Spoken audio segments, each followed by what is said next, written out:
بیگم نے لپسٹک ٹھیک کرتے ہوئے کہا، ماں جی آپ اپنا کھانا بنا لینا، مجھے اور انہیں آج ایک پارٹی میں جانا ہے۔ بوڑھی ماں نے کہا، بیٹی مجھے گیس والا چولہا جلانا نہیں آتا۔ تب بیٹے نے کہا، ماں پاس والے دربار میں آج لنگر ہے، تم وہاں چلی جاؤ نا، کھانا بنانے کی کوئی نوبت ہی نہیں آئے گی۔ ماں چپ چاپ اپنی چپل پہن کر دربار کی طرف چل نکلی۔ یہ سارا واقعہ ان کا 10 سالہ بیٹا سن رہا تھا۔ پارٹی میں جاتے وقت راستے میں اس نے اپنے پاپا سے کہا، پاپا میں جب بہت بڑا آدمی بن جاؤں گا نا، تب میں بھی اپنا گھر کسی دربار کے پاس ہی بناؤں گا۔ ماں نے اس کی وجہ پوچھی، کیوں بیٹا؟ تو اس نے جو جواب دیا اسے سن کر اس کے ماں باپ کا سر شرم سے نیچے جھک گیا، جو اپنی ماں کو دربار میں چھوڑ آئے تھے۔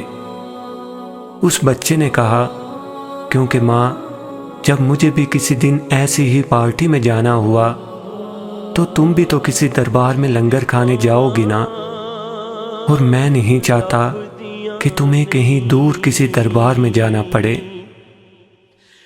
پتھر تب تک سلامت رہتا ہے جب تک وہ پہاڑ سے منسلک ہے، پتا تب تک سلامت ہے جب تک وہ درخت سے منسلک ہے، اور انسان تب تک سلامت ہے جب تک وہ خاندان سے منسلک ہے، کیونکہ خاندان سے الگ ہو کر آزادی تو مل جاتی ہے، لیکن آزادی کی خوشیاں نصیب نہیں ہوتی۔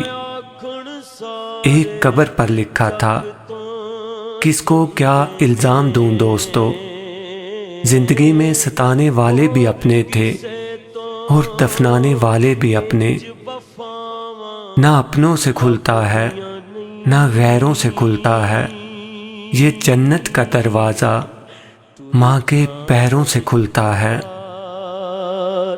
تے ماما